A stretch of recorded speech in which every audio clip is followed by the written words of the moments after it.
to the E-commerce Insiders podcast. My name is Debbie, and this event is being sponsored by SPCTEK.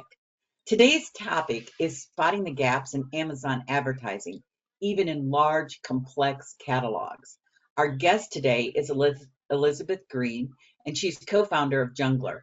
In a crowded Amazon jungle, Elizabeth Green founded Junglr to help sellers achieve eight-figure revenue goals and beyond. With her experience as a former Amazon seller and a talent for simplifying complexity, Elizabeth has developed a top-down approach that jumpstarts seller success. Her clear, simplified process enables businesses to scale efficiently. Raising 6 children, ages 5 to 13, with her husband, Elizabeth has become an expert at scaling with simplicity. She is honored to share her insider knowledge today with the Amazon seller community. Elizabeth, welcome to the podcast. No, thanks so much for having me. It's great to be here. Yeah, I want to just dive right in because we've got a lot of material to uncover today. I want to ask you my first question. What are the biggest challenges that you see most sellers overlook in their Amazon advertising?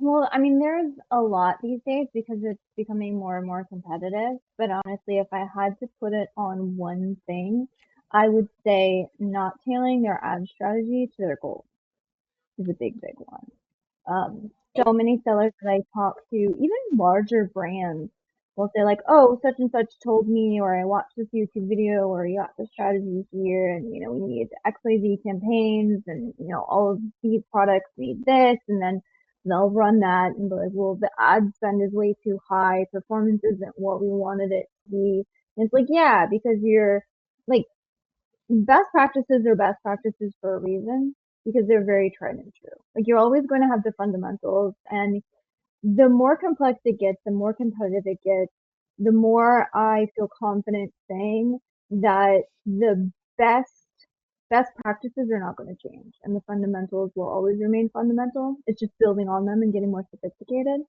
Um, but as it becomes more and more complex and more competitive, it's not just about knowing what to do.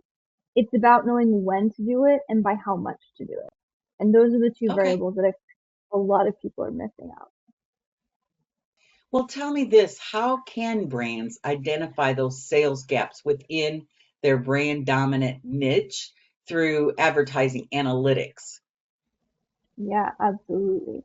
And so the biggest thing that we see is really not just looking at ad analytics, but taking a step backwards and viewing ads through, you can call it a more holistic view. That's probably the way most people would say it, but it's like, how are ads affecting the entire account and driving you to your goals? And really the dynamic here is balancing between sales growth and profit is what we find.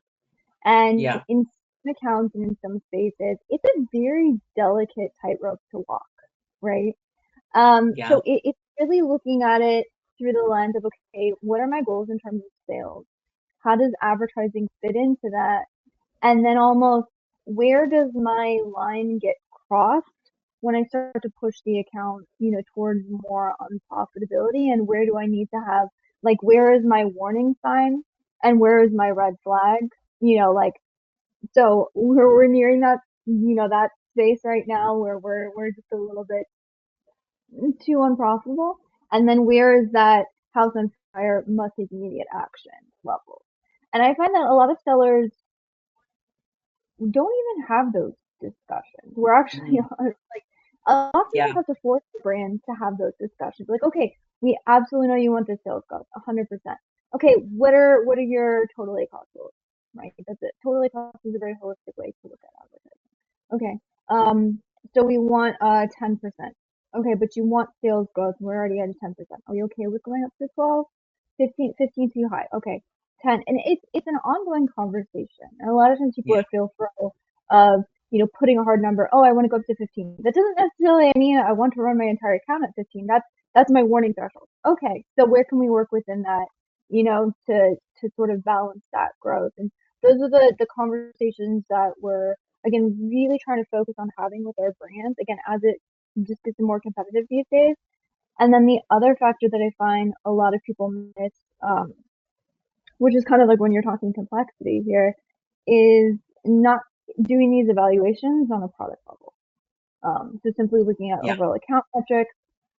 I did get the question from a client a little while ago, like, I can understand why you would want account level goals, but I can also understand why you want product level goals and how, like, which one's better, like, which one do you need? And my answer was like, honestly, you need both.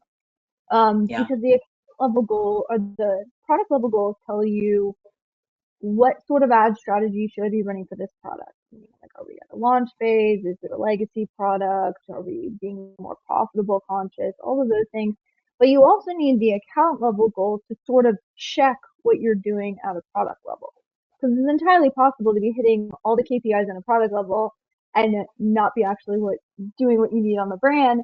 And the Yeah. same thing is true if you're simply focusing on brand. You're like, oh wow, we're at an 8% total ACoS, and our ACoS is sub 20%, everything's fine.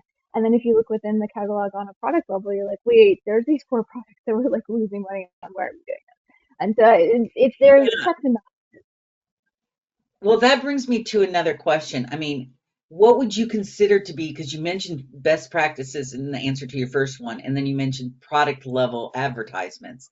So if you have a balances. very large, complex catalog, what are best practices taken into account factors such as product ratings, unique features, etc.? Um, so this is a method that we sort of developed through managing large catalogs with large ad spends, particularly in the clothing space. So what you'll find in the clothing Okay. space is that the amount of variations on the listing can near in the hundreds very easily. By the time you factor in the Yeah. color, the style, the size, it's ridiculous, right?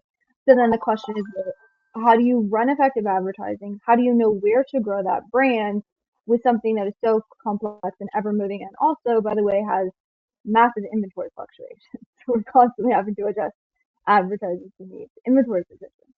And so we needed to wrap our brain, and two ways that we tackle this. One is when it comes to variation, and we can expand on the technicalities that if you want.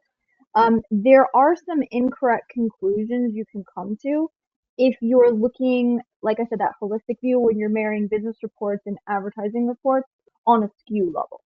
There are some, like, not inconsistency, there are differences in the way that the data is calculated that can make you think something is wildly unprofitable under when it may in fact be working. And then Mm. also, if you're looking at everything on a individual SKU or child ASIN level, again, just the sheer catalog size, it can be a little bit hard to make sense of things. So maybe this one variation Mm. is doing really well, but there's another variation in that listing that's not doing well. And so, like, how do you combine those?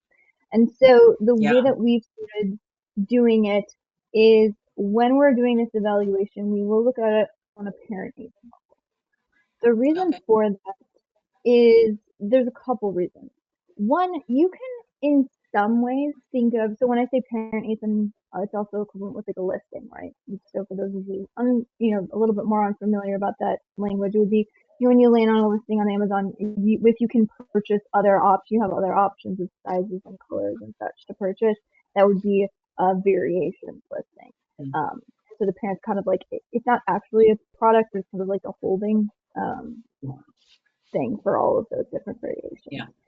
And the reason for that, again, there's three reasons for that. One is because you can think of a listing as sort of a landing page, right? So it's a distinct place that the traffic is getting directed. If we're paying for that traffic, we can sort of look at the performance of the traffic when it's hitting a very specific landing page. Obviously, there's variations there. One may perform better than the other, but in all essence, they're being directed to a single place. Where if we looked at it, say we were combining different listings together, they're hitting sort of a different landing page, or they have different options to purchase the product, and so it's that one's not as accurate. But the other reason is that, and I said two reasons, but they're kind of the same thing, is that for every single listing, you will get, typically speaking, there's very small variations of this. But for the most part, you're going to get one ad spot and one organic spot per search page for singular listing. So it makes sense if that's where ranking is determined, then you can sort of Yeah. string together and be pretty confident of what's happening. So now that we know we're viewing it on the parent ACE, and that condenses a large catalog, depending on how they've split it up, to be a little bit more manageable. And then the other thing that we will do is look at it as pieces of a whole. And there's two ways we can look at it. Because a lot of people say, okay, I have my best-selling product. Most people know their best-selling product. Yeah. Not everyone knows how, like, the difference between their best-selling products. This is my best-selling product, and here's my number two. But by how much? To what degree? So is your Yeah. best-selling product making up 20% of your total sales, or is your best-selling product making up 80% of your total sales? Something that's making up 20%, you probably have other products in the catalog where 80%, you realize if this one product has any issues, I'm done. Like, this is, Yeah. we very intentional here, right? Well, And then so the let me ask you a quick question then, kind of along that same line then. Do you think that sellers should prioritize filling in the gaps with their high volume products first, or do they need to consider addressing gaps in less prominent products for the growth potential? Yes. So we're not just evaluating what is the sales potential of a product. We also want to evaluate what is the actual performance. Again, from an advertising perspective, we're looking on ad spend allocations. Because really, if I had to boil down ad strategy, it's proper allocation of ad spend is really what we're looking to do.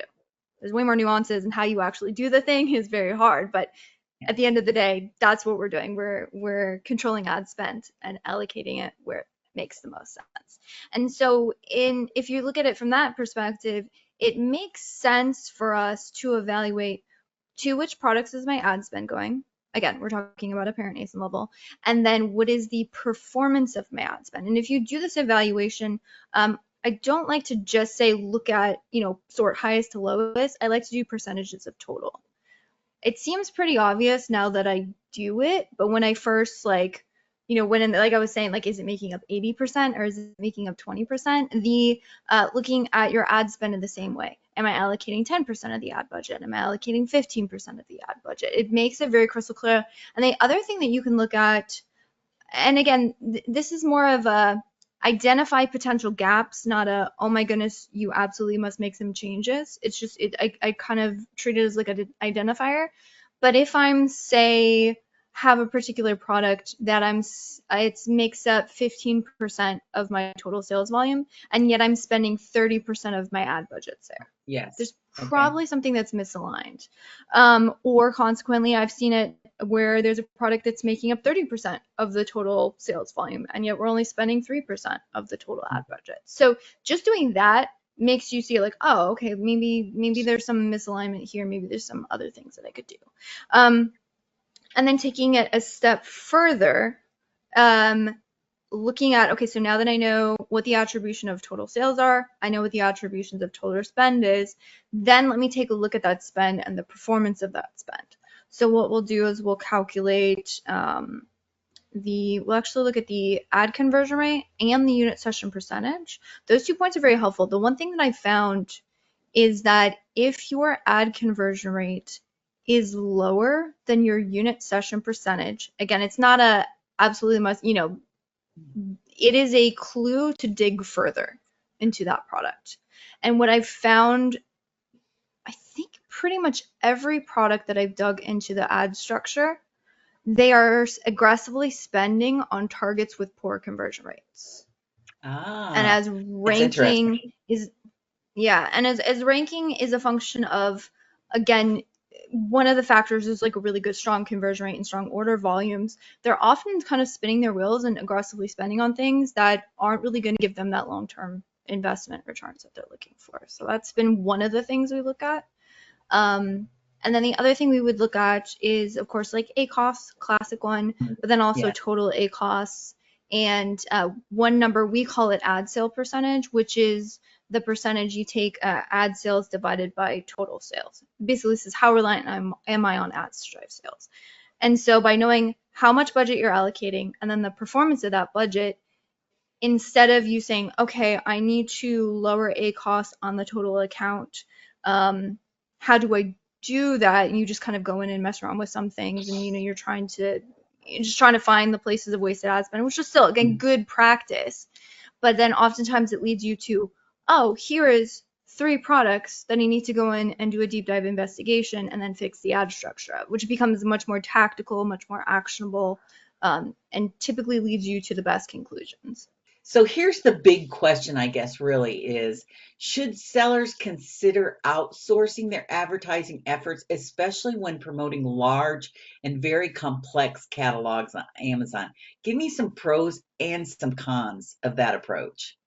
I would say if you're dealing with a lot of ad spend and a lot of complexity, it's most likely worth it for you to outsource. The reason being is because regardless if it's an outsourced team, if it's an internal team, or however you're taking care of this, you need someone who is proactively looking at things consistently and often and knows how to, like I was saying, adjust ad strategy for the changing market. Because things can change in an instant. For example, search volume on the main keyword goes down, so everyone's sales go down. You will immediately see every single one of your competitors probably pop up a coupon because everybody's struggling in terms of sales. If you're not paying attention to that, your conversion rate goes down, your ad conversion rate goes down, your ACoS goes to the roof, and someone needs to go in and troubleshoot that, right? So there's things that can happen quite rapidly, or say you're running a product that does really well on Mother's Day. You need a really tactical eye and a very tactical playbook if you want to take advantage of peak sales opportunities. You can do it without getting as tactical as we do, but you're going to have way less profits at the end of the day. Yeah. So, the big thing is everybody's always concerned about the cost of an agency and whether it's worth it and stuff like that. So, I mean, if you're talking about the conversion rate, the profitability and stuff, then it's worth spending the additional money in order to see that, right? Yeah. And I think it really just comes down to making sure, regardless if you're using a tool, if you have somebody in-house, if you have, maybe you're outsourcing it to more of like a freelancer situation, you found somebody you really, really work well with. It really comes down to, one, you just trusting them. Yeah. Trust is a huge factor. And then 2, having a good relationship in that you feel confident they are able to make moves and come up with strategies that can shift with your ever-changing business in your category. Yeah. That's a huge thing. So if you get hit with, so many sellers dealing with it right now, but like say increase in inventory fees. Obviously that's not an ad problem. That's, just kind of the name of the game of the business, and that's more of a business issue. But yet again, profits have gone down, so ad strategy needs to be adjusted for that.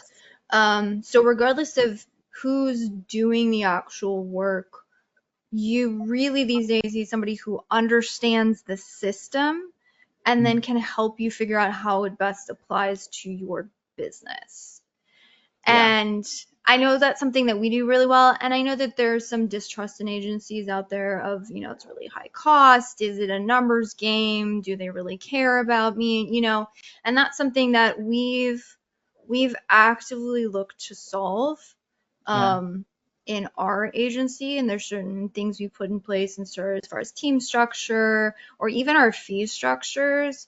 Actually, at economies of scale with us, larger ad budgets tend to make a lot of sense, because that's the other worry, is if there's a percentage, do they just like at some point does it infinitely scale? With us, the answer is no, that's not everybody.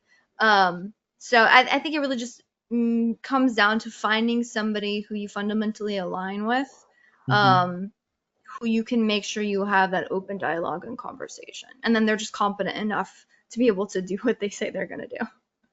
Yeah, I think you hit something that was really important, is that there's a trust issue in what all of us do when it comes to e-commerce. And part of the reason that some of the legitimate agencies just work so hard to gain that trust is because there's so many out there who are not Mhm. trustworthy.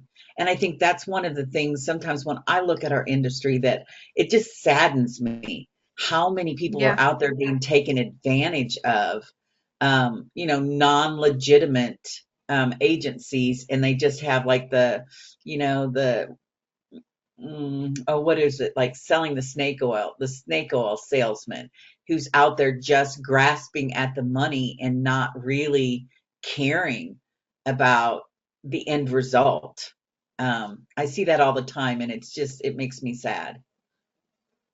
Yeah, I 100% agree with you there. I find there will always be those businesses that will look, regardless of our industry or anywhere else, but who Yeah. look to marketing agencies as like a way to fix a business. And that's never going to be the case. And to be honest, those brands don't typically make good clients. But the brands who know their products, know their industry, are really good at what they're doing business wise, and then they're just saying, hey, I lack the sophistication in myself or my team, or sometimes they do have an understanding, but they're like, I just don't have to. Like, as a business owner, at some point when you level up, you realize if I don't take something off my plate, not everything can flow through me anymore. And so I need Yes. somebody who, as I step away, I mean, I've done that. There's certain things that I've outsourced, and I'm like, this is something that cannot fail. And Mm. if I step away from this, I need to have somebody in that seat who I can be 100% confident to run that playbook and honestly even do way better than me. Mm. But until I find that person, because it's such an integral piece to the business, which to be honest, Amazon advertising is these days roughly 50% of total sales. There are some, brands that it's much lower, but we're nearing about 50% of total sales coming from advertising these days, which means it's a huge piece of the business. If you don't get that right, it's Yeah. terrifying. I Yeah, completely get as it. Amazon's catalog just continues to just blossom Hmm. and grow, I mean, if you're not looking at how to effectively advertise, you're really hurting yourself Yeah, no, and your I would potential. agree with that. Now, if sellers did want to utilize, say, the seller central data, such as top search terms, query performance, customer behaviors, and stuff like that, how would they use it to address gaps in their advertising strategy? That is a great question. I think one of the coolest things to come out of Amazon's sort of push to give us more data. So it kind of comes in waves, right? Like they were pushing a whole bunch of new ad types and concepts and like options for targeting, and then they started rolling out data dashboards. I think, and then now they're moving more like to upper funnel tactics has been their most recent push, and brand building. Things like sponsored brand ads and video and trying to help with the creatives. But with that surfacing of data, one, there was a lot of people who looked at it and said, this is really awesome, and then said, how do I use this? And to me, I think one of the most exciting things that came out of that was insights into um, the competitiveness of the category and how you stacked up against the competition. And I think still with, I mean, that's really what search query performance is it Yeah. saying, how do I stack up against the competitors? And, brands used to ask this years ago, like, how am I doing versus and you could do analysis like, oh, you're ranking on this many more keywords. There was some tools out there. There was some really expensive tools out there, but no one really had a definitive, how am I doing versus my competitors? And if there was some, to be honest, a little bit understandable mistrust of the data because they're like, where are you guys pulling these numbers? You're pulling sales numbers, but I can't be 100% confident because it's not like you're actually pulling their sales numbers. Don't get me wrong, I think those tools are great, but really knowing 100% like, how am I doing? And the two things that I find the most useful for that is brand metrics inside of the ad console. It's really black and white. This is your brand's conversion rate versus your category average conversion rate. It's Mm. fantastic. And then also with search query performance data. How am I converting versus the rest of the sellers on this one shopper search query? Phenomenal. So that's what we've been using it, is to say, where does this product already convert well? And when we're talking about efficiency and ad spend, how can we just leverage ads to capitalize on that further? Or if there's an issue and we're struggling with something, sometimes those reports can also give us clues as to, well, this may be a reason why we're struggling here. So I think that has been phenomenal. The other thing that I find very interesting, and this is more of a, not an ongoing analysis, but a sort of on occasion analysis, is Product Opportunity Explorer. Now, it was originally put out for people to, or for brands to sort of get an idea of what products are underserved in the market, and where shoppers are searching, and how many products are on here.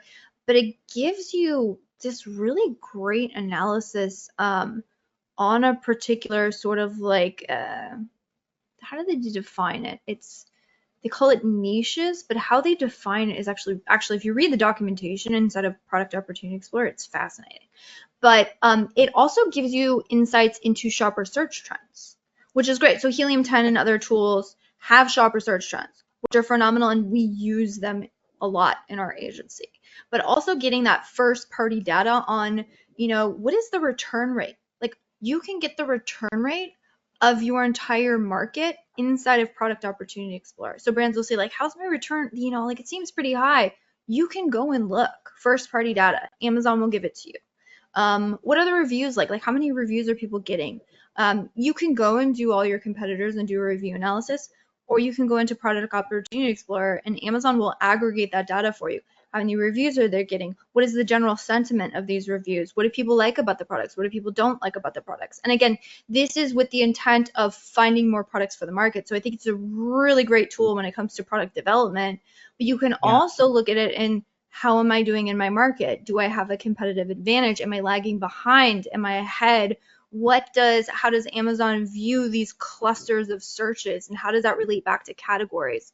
And that's been, again, the idea is, how am I benchmarking against the category averages? And what we find is that if you are above your averages, that's where you see the sales acceleration and the market share. If you are lagging behind your averages, that's where things get more difficult. And so that just gives you, okay, this is where I don't have a competitive advantage. Is there why? Where do I have a competitive advantage? Can I double down on that? Can I call that out in my listing somewhere? And it just gives you a really, again, I think sort of unprecedented view into how you're doing versus the market competition. So would you say that the advertising efforts that you're making should tie in closely to the keyword optimization of the listings?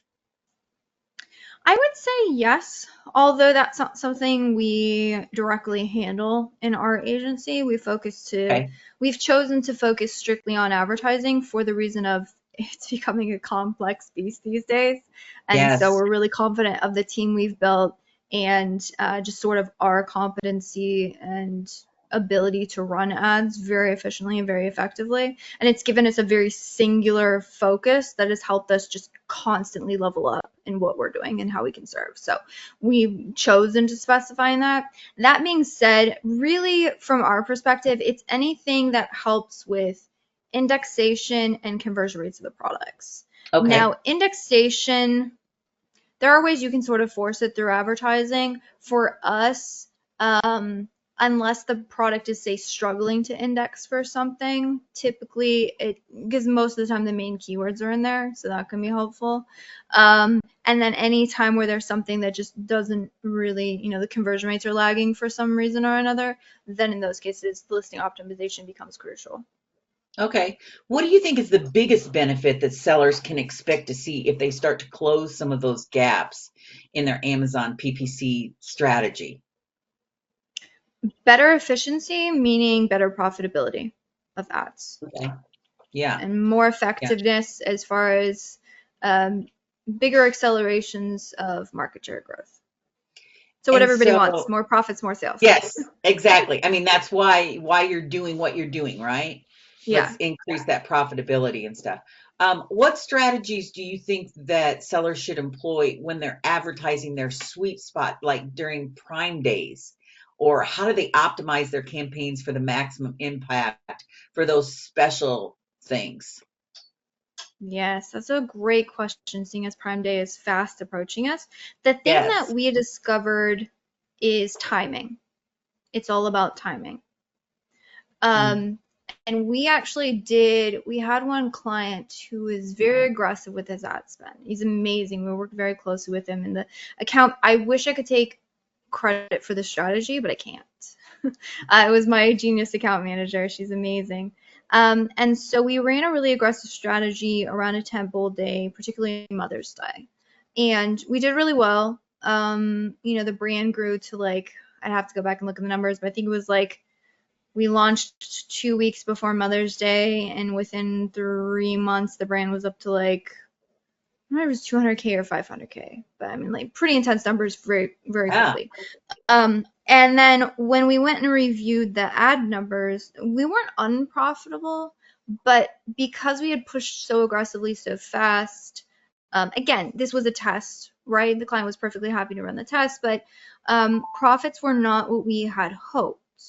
And when we went and we analyzed data, I wouldn't say prevailing theory, but a really common idea, and honestly, the premise we ran the first year was that, okay, if you run aggressive advertising, yes, we know it's going to be at a loss, but we will be able to rank the products, and then when the traffic hits, we'll be in a good position and sales will accelerate and everything will work.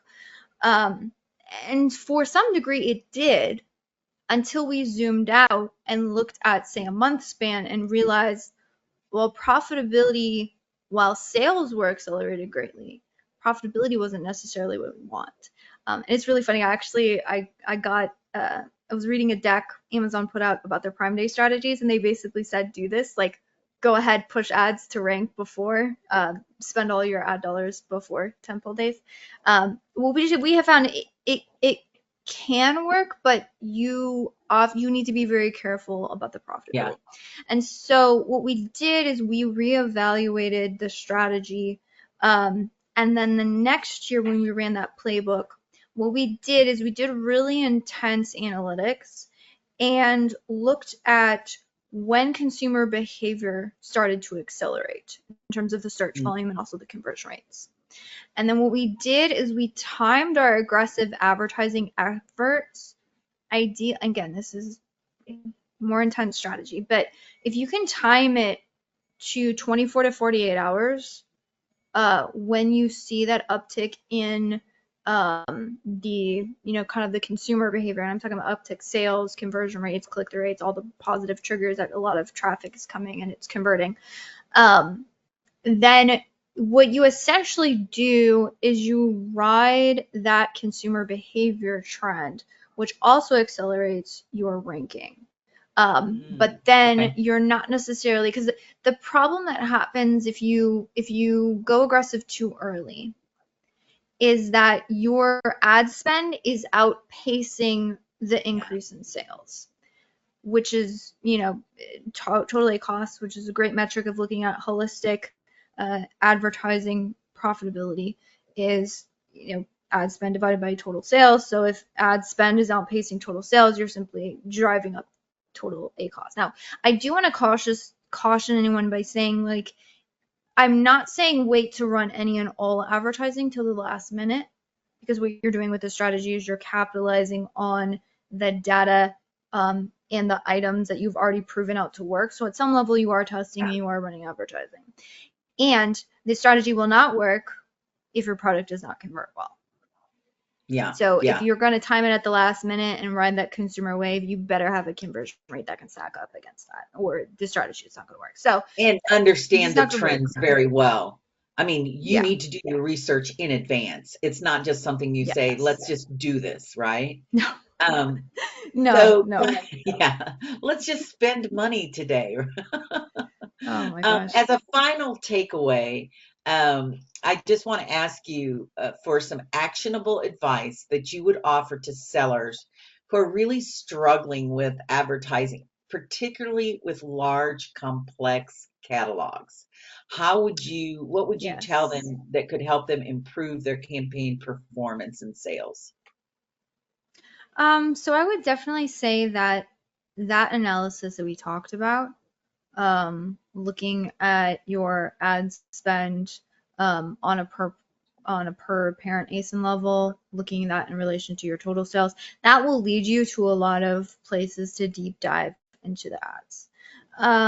Now, if we're talking about, I kind of mentioned in the beginning, and I think I repeated it once, but good advertising is just good ad spend allocations. And if you're looking, I'm assuming when you say struggling, typically most people are struggling with unprofitability. Sometimes they're struggling with sales growth. But typically, even if they're struggling with sales growth, they're struggling because they can't push the ads more aggressively because they're unprofitable. And so typically I can't afford to spend more because I'm not going to see the return in at the current performance. And so in those cases, typically we're looking at things total A costs. And so total A cost is ad spend divided by total sales. So the function that I'm trying to do is, how do I decrease ad spend without hurting total sales? That's the thing that we're trying to do. And so that's the thing that we're trying to do. You want to work backwards from sales. I've seen some people go into accounts and say, okay, sort by ad spend, what's driving, what's spending the most on inside your ad set, and then that is the thing to focus in on to decrease your ad spend, because it's obviously spending the biggest. The problem with doing that, I did it when I got started, which is 6 years ago at this point. I would go in and I would do that as an opportunity, like, oh my God, what just happened? Everything went up. It was supposed to go down because I decreased it.